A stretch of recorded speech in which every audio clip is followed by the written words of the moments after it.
Welcome to the Artist's Guide to Strength and Posture. This is something that I've only experienced freedom in my own life for really a couple of years. I've been working toward it for longer, but I've got my own journey with it, which I'm going to share with you. I'm going to be standing and sitting, and it's not real ideal for me today because I've got this long floppy ear thingy so I can speak okay even if I'm standing back here. I'll be kind of pushing myself back and standing up sometimes, and then other times sitting down and controlling everything with my little ergonomic mouse, which isn't really little, which I'll show you later when we get to that point. So yeah, so welcome and thanks for bearing with my stand up, sit down, rah, rah, rah today. Thanks for being here. The Artist's Guide to Strength and Posture. Like I told you, I'm still kind of working on this concept myself. But the body is beautiful, and we thank God for our bodies. And I think that is the underlying thing. The body is not made to be worshipped. And it's just like anything else that is good that the Lord made. All of creation was made through Jesus Christ, including us, including our fearfully and wonderfully made bodies. And we and everything else in creation, we're made to bring God glory. And so that I just want to be thankful for that. And nobody has a perfect body, quote, perfect. If we rely on our physicality to determine the course of our day, or to determine our mood, or to determine whether we're, not just having a bad day or a good day, but a bad or a good life or whatever, then we're putting our hope, faith, and trust in the wrong thing. Because God is our rock, our anchor, our source. Without Jesus, we can't even take our next breath, and from one day to the next, Andrew gave us a really interesting interview just the other day about the human body. We wake up and maybe we have a crick in our neck, or our body is experiencing, maybe it's something we can explain, and maybe it's something we cannot. So we can't let that determine the quality or the course of our day or our life. We have to hold that before the Lord, and we come to Him with our supplications and our asks. We pray for ourselves and for others for health, and at the end of the day, we have to kind of let that go, and not try to hold ourselves to an impossible standard, because not one person on the earth has, quote, a perfect anything physically. So we also do not compare bodies. Each person is fearfully, wonderfully, and uniquely made, and that is absolutely as the Lord designed it to be. And that's another thing we can praise God for. So work with your doctor for your health and your strength. Be careful of who you go to for health advice. Even me, I'm not a doctor or a health guru or a fitness trainer or any of that stuff, so whatever I say, you got to run that through the filter of your doctor, because not just for liability purposes either, even though that's part of it, but you and your doctor actually should and can figure out what you need.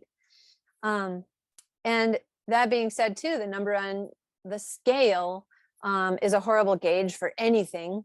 Unless your doctor is real specific about a certain thing that you have to do under doctor's orders, that's different.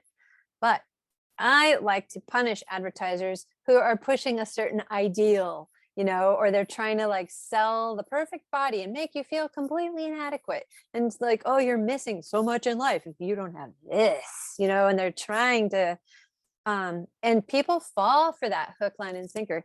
So I like to not just like, yes, I shut my screen and I don't buy certain magazines that push that kind of an agenda, because it's just nonsense. It makes you feel, it's designed to make you feel empty and lacking and insecure, so that you can buy their product as a direct call to that. So it's a nasty business. Don't do it. Don't think that way. Try to train yourself not to think that way if you already do.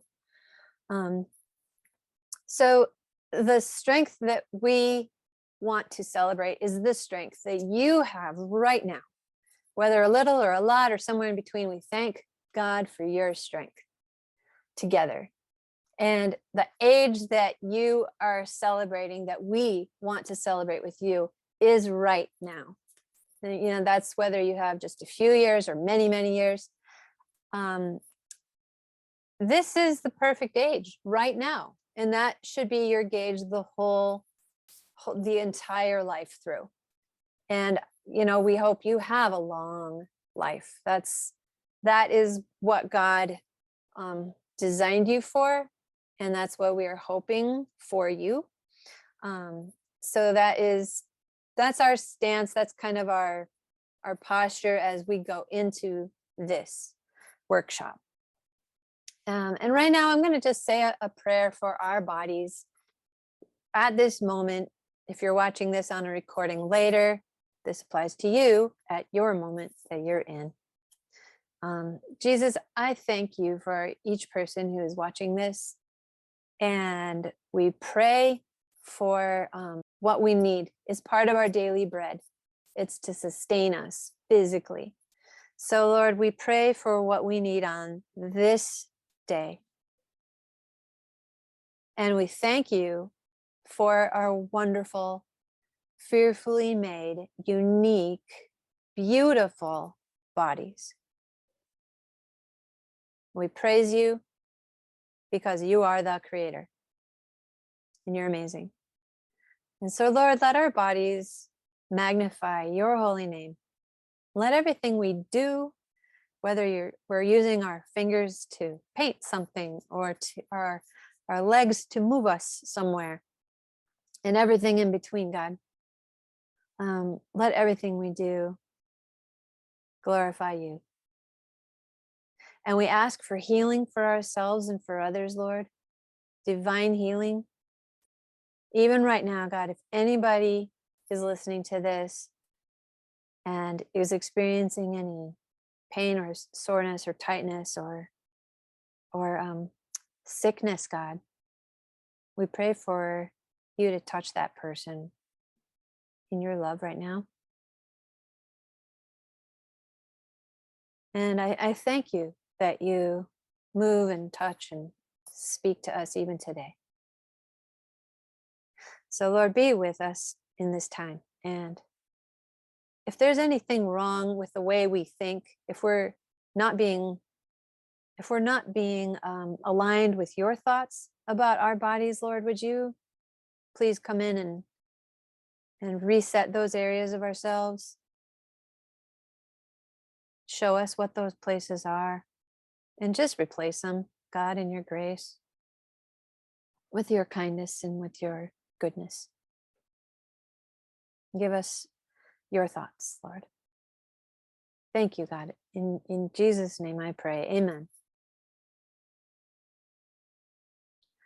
So when I was 18, the car I was riding in was rear-ended by a drunk driver, and I had a lower back injury from that. And even 20 years later, at age 38, I was kind of muttering to myself, like, man, my back feels like I'm 83. It's like the numbers were reversed. I just really specifically remember thinking that thought. And I was kind of dreading, I was dreading everything because I was so stiff and sore, and every morning was really hard to get socks on and stuff. And I was like, well, when I'm really 83, what is my back going to feel like by that time? So a few years later, I began doing a daily workout, and I didn't like some aspects of it. And right away, I was kind of changing things about it. I was using my phone like a little app, of somebody else's workout. But it helped though, and it made me feel kind of lifted in my spirit to know that I was like, oh good, this is good. I can do something about it. I don't have to feel discouraged and hopeless and negative, about my back. I can work with it. And I still actually have my back has like the discs in my back are kind of compressed. I have arthritis in my lower back. There's things I can't go out and lift a lot of weight with my spine being the way it is. But I was feeling better. Yeah, so I began the daily workout from the app, and then I started to kind of modify it as the years went on. This is a long time. This is many years in the making here. 2 years ago, my right shoulder, I was like building shelves in a shed. It wasn't even from art, but I started like noticing my arm was getting really sore on my shoulder, and then I would let it have a few days off and it was feeling better. And then I was like, as soon as I did a whole bunch of art, it would start to hurt again. So, and I noticed that my leg needed help when I was just walking up the stairs. I would have to kind of press the top of my thigh to kind of help push me up the stairs. And I had a little red flag, and I thought, I need to probably see a physical therapist. So 2 years ago, I was age 50. And so I was meanwhile modifying my workout and everything. And I was kind of like thinking, hey, as somebody who uses my arms in a specific way, maybe I could incorporate that. So my physical therapist, because my doctor referred me, I went for, I think, 10 weeks or something. She helped me so much. She's this amazing detective. Like, she's a body detective. She's awesome. I hope all physical therapists are that way. She just her enthusiasm for the human body and figuring out kind of what was causing this, or maybe if we tried that. So that was really, really fun to watch her wheels turning while I was in. And she told me something really interesting. She said, anytime you have a person who is hunching or hobbling, or like as an adaptation to something, like an event in their life, and some of it you can't do anything about, but other times, she said, just kind of be wary. That's why you go to the doctor and say, I'm starting to kind of compensate for something. And then more than likely they will write you, a referral to get some physical therapy. And then hopefully you can get a body detective that can kind of work through some things and help, right? We can't help everything, but there are some things that we can do something about if we have the knowledge and the tools and can demonstrate that. So that is what I did during my visits to my physical therapy, which helped me tremendously. She helped me hone my workout, my daily thing that I was starting to do even more. I'm going to stop sharing my screen so that I can demonstrate a little bit. So the things that I want to work through here are the actual physical demonstrations of some of these things that were starting to make a really big difference for me in my daily life. So, and I won't go through the entire, workout or anything, because that would take a long time to break it down and talk about each thing. But I did ask my physical therapist to prioritize posture issues. And so, because, working as an artist, whether it's on the computer or, like as a writer, editor, editing videos and things like that, or if it is, physically making art, whether I'm at a mural or, live painting, even just lugging art supplies around, whatever, or sometimes even more harmfully, staying in one spot and hunching over something and drawing really small. That can be even more harmful than the big stuff sometimes. So I would like to suggest that you stretch your pectoral muscles every day. Your pectoral muscles are these right here, kind of attach the front of your chest to your arm, your kind of in your armpit area. And I'd heard about like standing in a doorway and doing this and then leaning forward and stuff. But my physical therapist recommended and showed me how to stand in a corner of a room, just a corner. You can even close a door and lock the door, so nobody barges into the room and you're like behind the door. That would be not good. So, but if you stand in a corner of the room like this, put your nose in the corner like you're in timeout, press inward like that with your arms in a T shape.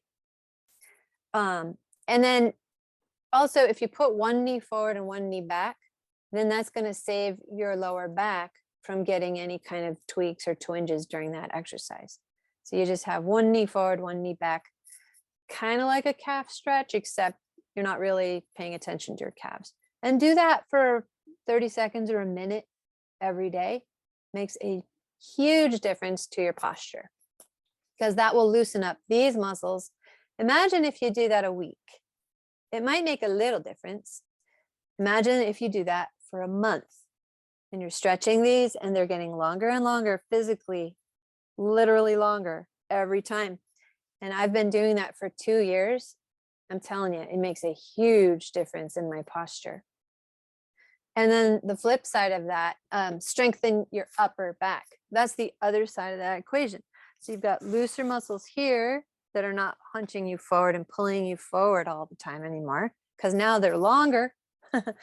And then now you've got also a stronger upper back. That has been also the biggest by far, coupled with the pectoral muscle stretch. The biggest difference by far in my life has been these muscles right here. I was constantly asking my husband for a shoulder massage, like shoulder blade area, upper back massage. And when I started to do these back exercises, that just made a world of difference, and quickly too. Like stretching out these pectoral muscles takes a little bit of time. You have to be persistent. You have to do it like almost every day to make a difference. Those back muscles though, they are quick responders most of the time. So I put my thumbs next to my ears and my hands are out like jazz hands. And if you do this next to a flat wall behind you, then you can kind of feel your arms being flattened out. I like to feel my knuckles on the wall. I kind of tap my fingernails on the wall behind me. And then the thing you can do is lift up. Maybe I'll move forward just so my hands don't get knocked off of the screen. You can lift up like this, kind of like a rainbow. Your hands sort of go near to each other. Your thumbs go near to each other and then back down like this. And keeping your elbows out and your fingers against the wall, your knuckles against the wall. If you can do this for a bunch of repetitions, and at first it's slow, you can even try it right now if you want. At first it's kind of slow, but the more you do this, that's really what I love about the exercises that I do every day.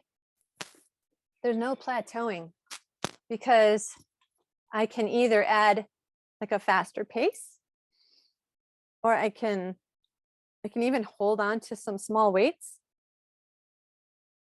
You can just do it for a little bit longer. But when I first started, I couldn't do more than a few, and my muscles were burning, but in a good way. I wasn't injuring myself. But yeah, I could feel it for sure, which means, because the muscles burning is a good thing. Again, you have to go through your doctor for all this. So you're not doing something that's going to hurt yourself. But if you feel your muscles start to burn, that means that your muscles are actually getting stronger, AKA larger, harder muscles, larger muscles, bigger muscles. And the advantage to that is you're able to sit and stand up straight without your poor upper back going, oh, I'm so weak and I can't stand up straight. Like, I never realized how important that was for my own posture, because I grew up, slouching, and I still sometimes slouch just out of habit. But that's kind of when I'm not thinking about it, because I spent 50 years slouching.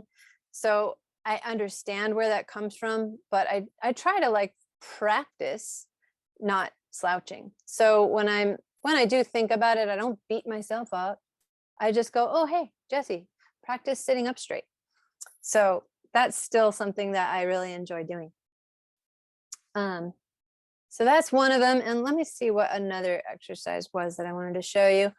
Strengthening your triceps, which is, everybody thinks of biceps, you know, these like things like that when you're talking about strength. They're pretty, but you know, they don't do as much as triceps actually, at least in the work that a lot of artists tend to do. You need it for kind of like pushing, and this has a lot to do with your daily strength and your stamina, especially if you're a painter, or if you're a creator, or if you're like if you're a sculptor and you're using your whole arm, if you like to draw big and things like that. So yeah, one of the tricep exercises, all you really need is a something that's hip height.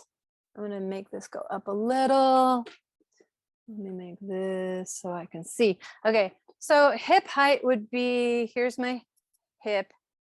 Look at my little rolly chair. I wouldn't get a rolly chair because, you know, it's not stable. Pretend this is a normal chair with 4 legs instead of like an office chair, but it's kind of hip height. And for that one, I like to, if you have hand weights, or you could use cans of soup or anything that's kind of light and small that could work as a hand weight or a dumbbell, right? I'll put this there. So what I like to do is I put my forehead on the chair and I hold my arms out straight like that with my weights in my hand. And then I go like this, and that isolates the triceps. And that's right here, and you can feel it kind of burn. And I'm not moving this part of my arm, I'm holding that part straight, and I'm kind of have a flat-ish back, but that's where all the goodness is, right there. And I'm taking my 5-pound weights, or my 3-pound weights, or my 8-pound weights, whatever it is that kind of makes, you know, makes the most sense to your circumstance. And you can move up the weights too. That adds so much power and stamina and longevity to your art making sessions. And you, of course, not at the expense of other muscles. Like, I don't want to push and push and push my body. Like, you got to take breaks.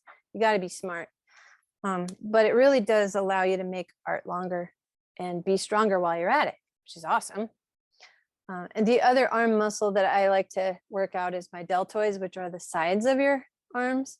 And that's, again, with those simple handheld weights, the dumbbells, you just kind of go up and down like that. And you're not jerking stuff around. You're not like trying to pull it up fast. You just kind of have this real smooth motion. Your arms can be slightly bent. And before I do that, though, I really like to kind of wiggle my arm out so I can relax all my, you've got all these ligaments right up here. And, if they're kind of tense or gripping or whatever, if you shake out your arms a bit first as a means to ensure that your arms are relaxed, then you're not having a bunch of tension up there.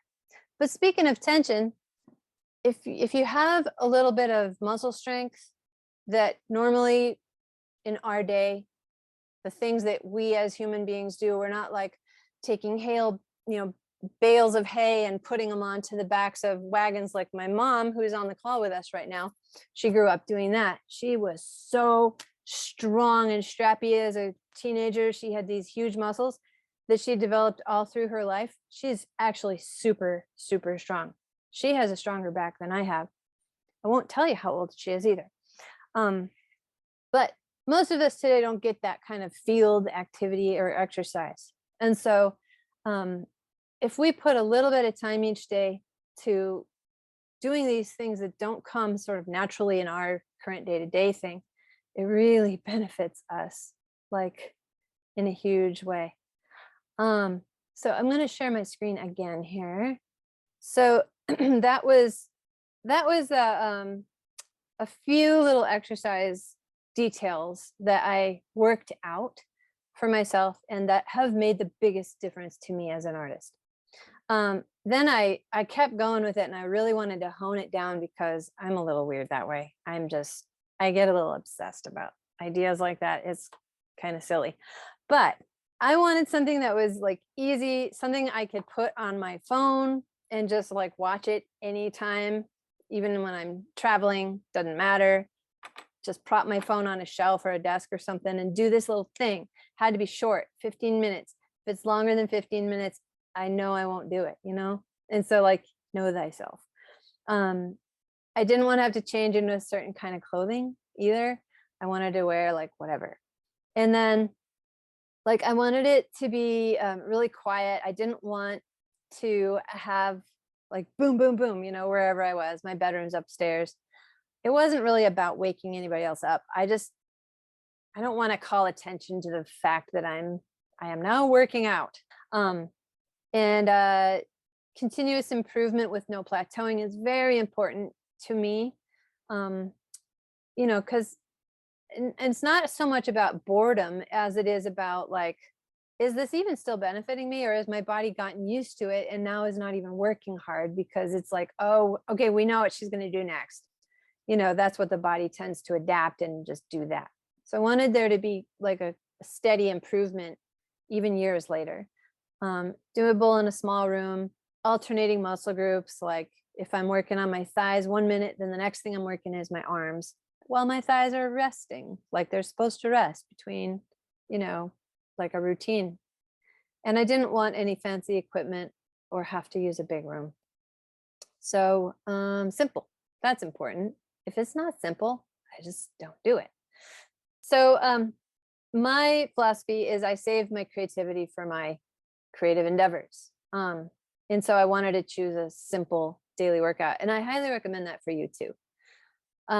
Now, some people do get bored doing the same thing every day. So if that's you, just mix it up.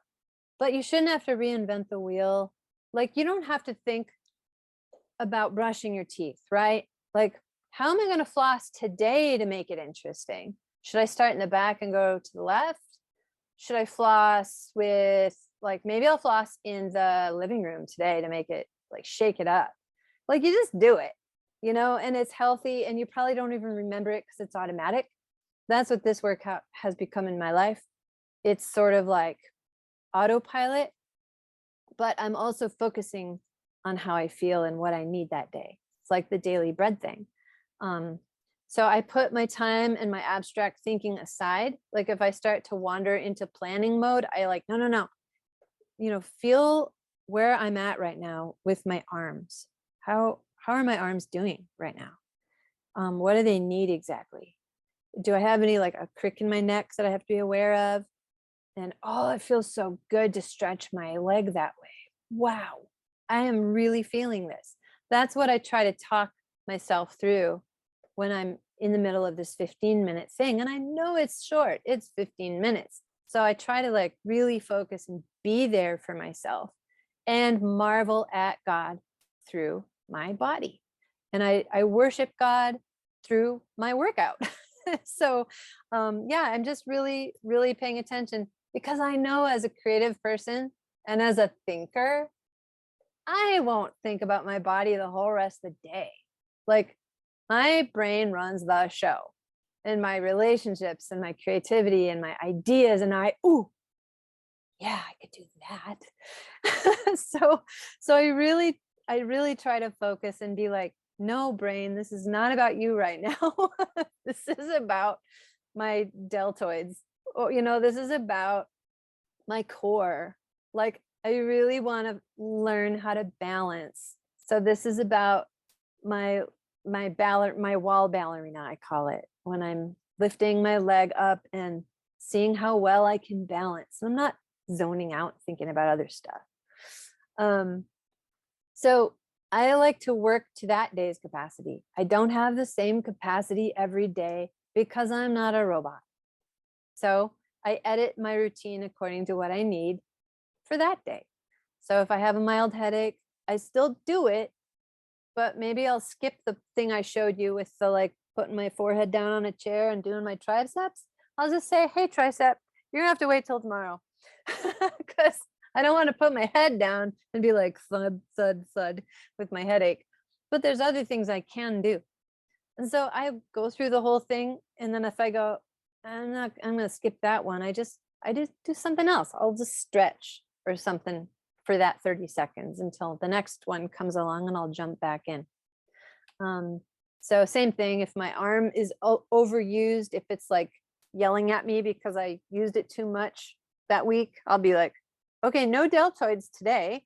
And that's cool. Maybe I'll do this instead. While the video is showing my deltoids, I'll be like, no. So just be in tune with what your body is really needing for that moment and substitute stuff, skip things. Not to brag, but when I was doing a mural this summer, I had my 21-year-old daughter join me and she goes, what is that workout that I saw you doing? And I showed it to her. I pulled it up on my phone because I have it saved in my favorites. And so it's always like there. And I started to show her a couple of those things. She wanted to do it with me. So I was like walking her through it. And I just couldn't believe how advanced I had become slowly. It's like the frog in the kettle thing, like instead of being so sore after just a few of these, I was just breezing through them. And I get faster all the time at the rainbow arms, I call it. But it really it amazes me. And if I don't do it for a week, I can tell the difference. So I do try to do it every day. And I was clear coating my last mural. Some of you might have seen it, the big mountain scene on the corrugated shed. The scaffold was about 6 feet off the ground and the peak was 14 feet. I had to clear coat it in vertical lines because it was a corrugated shed. And so I was going up, down, up, down. It was like the Karate Kid. It was like, but my sprayer, like you got to keep a wet edge. And so I ended up doing 230 squats is what I counted because I knew how many panels there were. I knew how many spray lines I had per panel. And I was amazed that my thighs didn't even like break a sweat, like as far as the burning sensation, because of this thing that I do every day. I just felt really, really strong. And I didn't, anyway, I really don't mean to brag, but I do say that to be like, wow, that's a big improvement over the last 2 years. And especially from the last 7 years before that, when I first started, playing with this idea of a daily workout. And I've walked with friends in the woods and everything. It is a testimony. Thank you, Stephen. It is a testimony and it's real. And, each of us has different needs and a different thing that's going to work for each one of us. But I really do encourage you to find whatever it takes for you to get in tune with what your body really, really needs and work very slowly because I didn't do this overnight. It's been 2 years since I've gotten my latest version of this workout. I've been doing it steadily with no changes for 2 years and I have steadily improved. So financially and emotionally, you want to consider your strengths to be your part-time gig after you turn 40, especially, but I don't think it's ever too early either. So part-time gig, I mean, it's kind of a job, like it's just a side job. It doesn't have to take a lot of hours, like 2 hours a week or something. And that's all crammed together. If you do this for 20 minutes a day, 15 minutes a day, if you throw in a walk for 10 minutes too or something, yeah, it's a couple hours a week, but huge return on investment.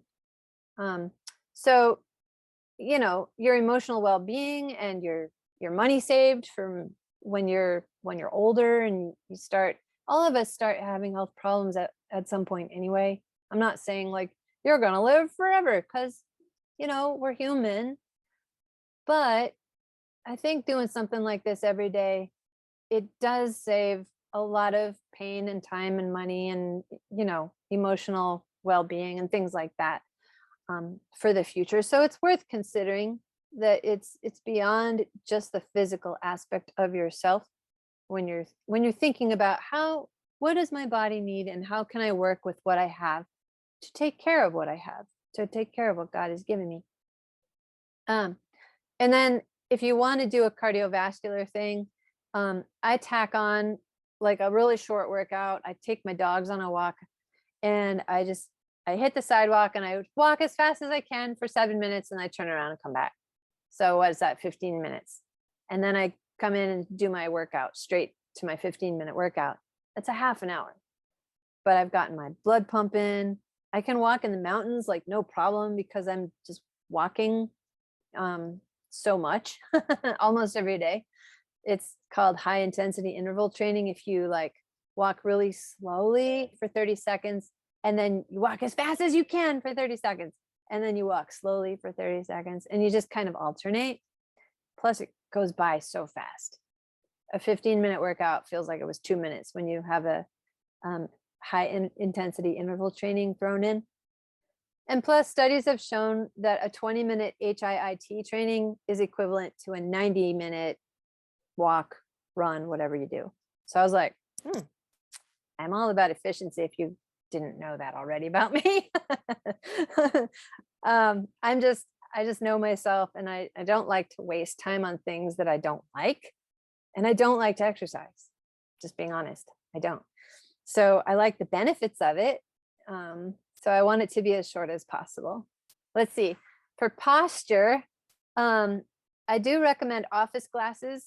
I just sent out an email about this a minute ago. Office glasses are a miracle of mankind. They have the largest area right here is the reader part. So if you're over 40 or 45 or whenever your eyes start to kind of go downhill, again, all of us do this at some point. It's okay, we can just adjust. But the close-up reading part is straight ahead, and it's a really big area on office glasses. And then the far away distance part is reserved for a tiny little area right there, so you can like peer out over the top of your glasses. Yes, and talk to somebody across the room. But the rest of it is like, I'm just looking this far away, and it's arm's length, and it's miraculous. That saves your neck from going. Have you ever seen people read through their bifocals and they go like this when they're on the computer or reading a book or whatever, especially screens that are straight ahead? It messes up your neck. So get office glasses. Ergonomic mouse. This is my ergonomic mouse. Evoluent, I think is how you say that. There's a bunch of different kinds.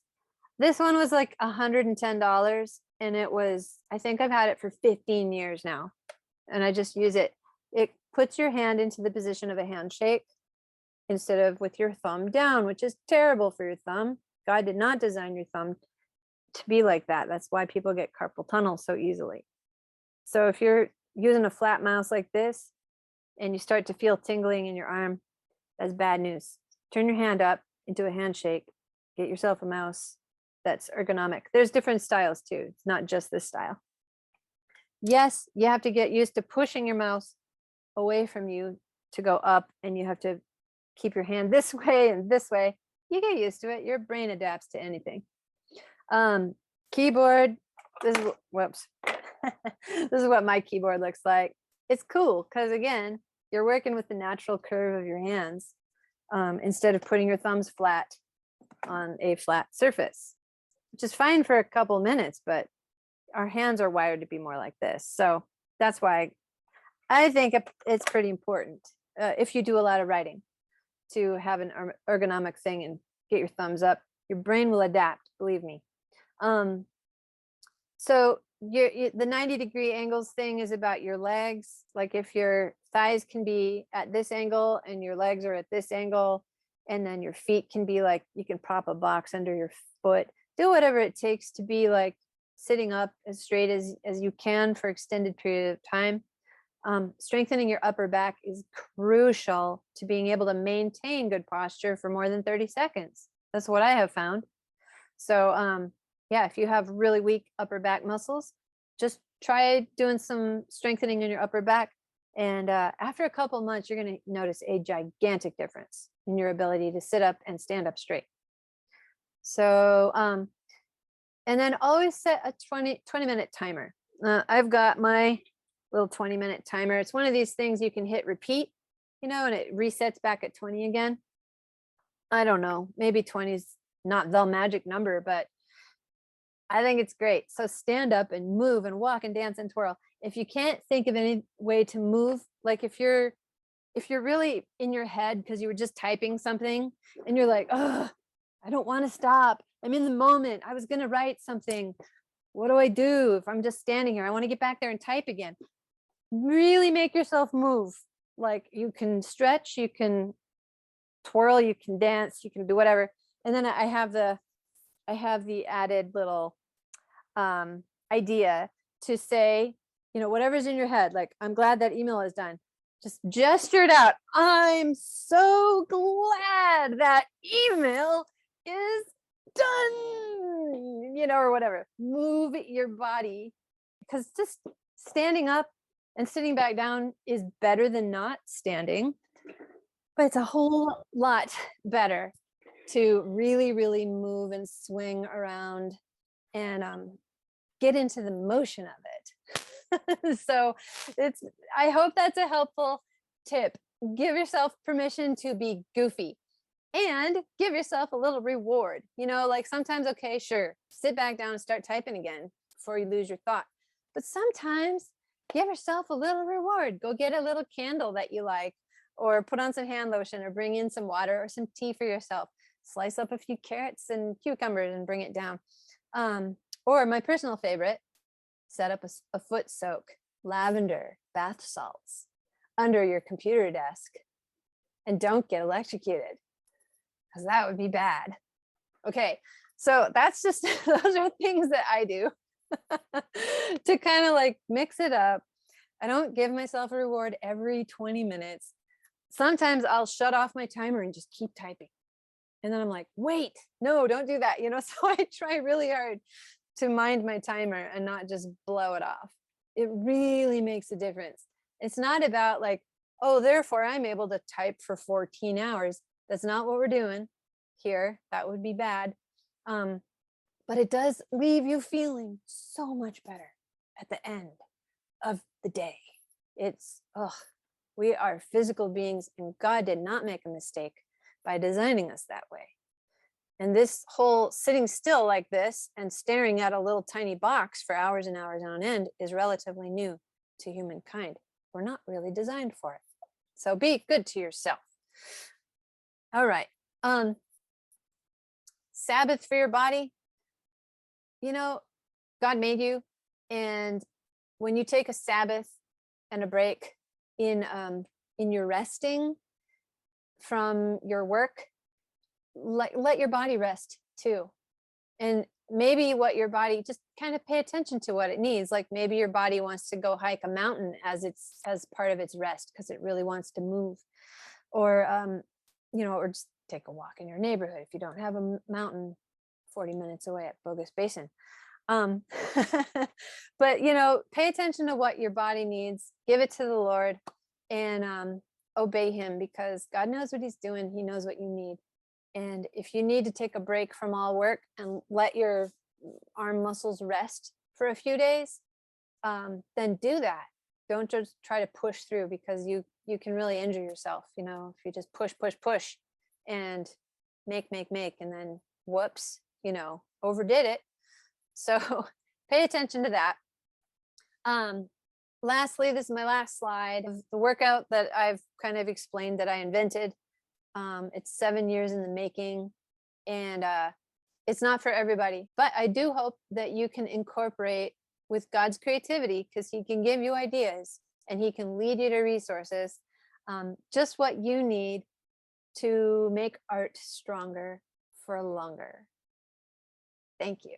That's my presentation. Yay! So let's all unmute ourselves, if you please. Thank you for your applause. Thank you. Yeah, these things I prayed about this for a long time, and you know, God was just giving me stuff to tell you guys, and I'm really excited that I'm putting this out here. Yeah. So any questions for me in the last few minutes? Have you found any kind of, do you ever use any kind of like a muscle relaxant, like a gel?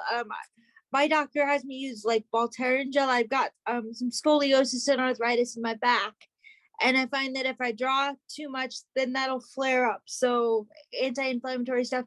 And I know run all this by your doctor. Yep. But I was wondering, have you found anything that when you do have a back rub, do you tend to use anything along with the actual massage itself medicinally? The only thing I've really used is icy hot on my shoulder sometimes. And then I can't rub my eyes because then it'll like burn my eyes through. But yeah, nothing really medicinal because that's just an over-the-counter thing.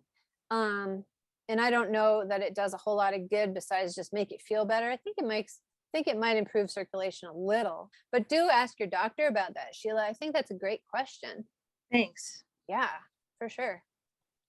Any other comments, questions? How about your own experiences? Whatever you want to say.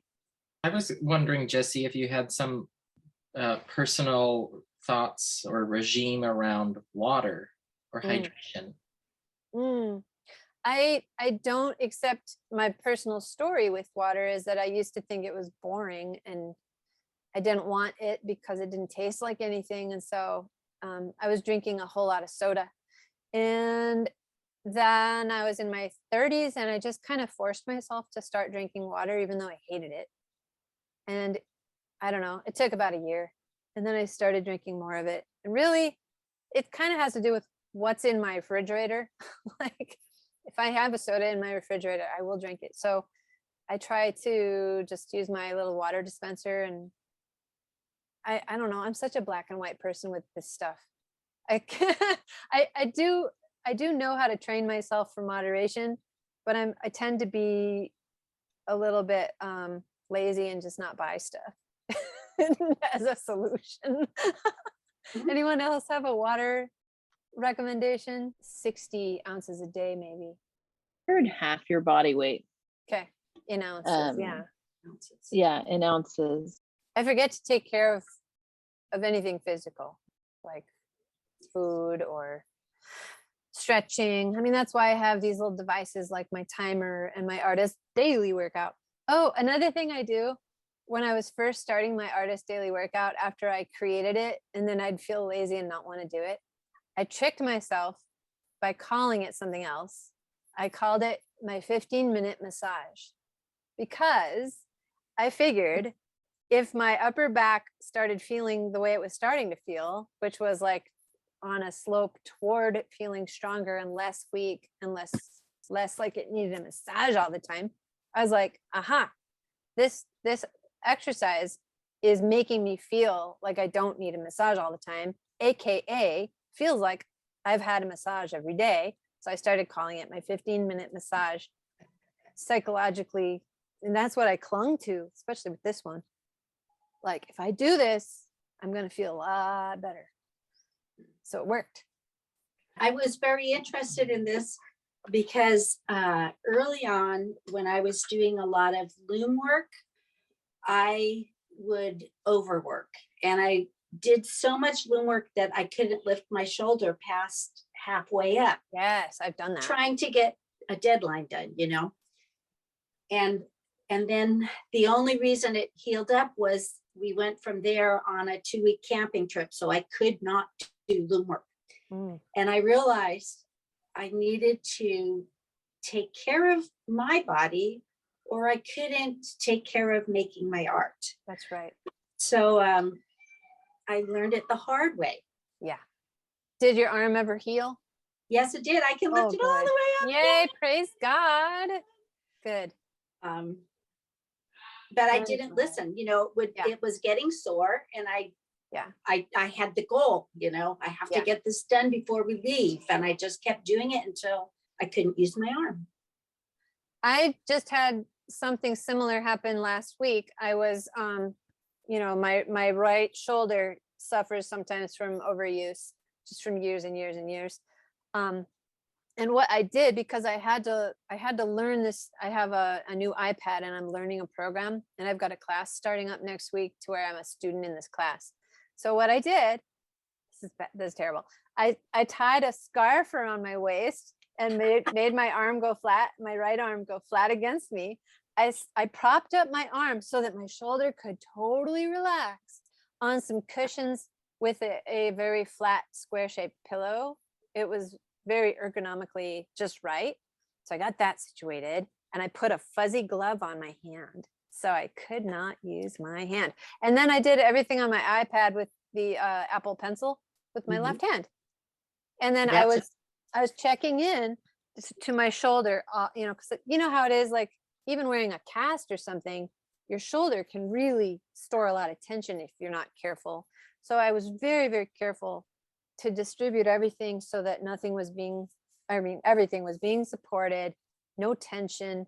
And I was really checking my posture, like really, every few minutes to make sure I was doing everything right, standing up to take breaks. But I did that for not a long time, just a couple hours. But my right shoulder was already in that mode of, we need to rest this muscle. And so I was like, okay, that's what I'm going to do, since I had to do that thing. But yeah, just doing what it takes. It's so important, because you're right. If you push, that you might be pushing past a point of no return for some of this stuff, where we only get one body after all. Anybody else? Did you talk at all about positioning when you're plein air painting? No, I didn't. I didn't talk about drawing and painting at all. Is there a way to set up your Oh, thing when you're? yeah. Thank you for asking that. This is not something I thought of in my preparations at all, but when you're drawing kind of larger, that's one of the huge advantages of having an easel, or even a tabletop easel, or like one of those, I don't see mine. If you have something that holds cookbooks, that kind of a thing, like a desktop book prop thing, those are amazing. And especially if they're adjustable, you can kind of do this, but or a tabletop easel, like I said, and then it not only removes the distortion of a flat table, like look how distorted that would be if I'm sitting and then trying to draw something from this angle. It's going to be so distorted. That's so much farther away than this. So there are really good reasons to tip your artwork up, but part of that is posture too. Lots and lots of great advantages to working on a raised surface like that. Keeping your neck looking straight, kind of like I talked about office glasses. Another great reason to get office glasses instead of your standard bifocals with the close-up range only in that itty bitty small part down here. It makes your whole glasses, everything is at arm length in focus without me having to look through. So same concept, being careful with your neck, using your whole arm for gesture drawings if you're drawing large, instead of like getting up close and hunching and doing things really tiny like that. It depends on what you're doing. Some things have to be done small. So I don't know, does anybody have any good what happens when you are drawing small? How can we sit up straight when we don't have an easel in front of us? Any tips?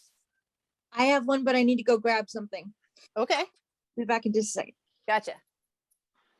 Yeah, I was hoping you would say something. So Sheila teaches classes on Celtic knots. I took her class from that. And so she does all this really intricate small scale work. And so, yeah, so she's going to show us something for a tip for working small. Take it away, Sheila. I'll highlight. Yeah. Thank you. So I can't use an easel. I have cerebral palsy and I'm in a wheelchair, and an easel is the wrong angle for my wrist.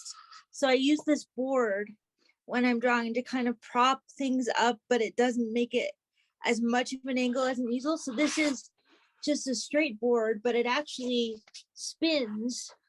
I don't know if I can show you here. Yeah, there we go. It actually will turn drawing. Rather than having to pick up my sketchbook every time, I can just spin the board. Oh, that's brilliant.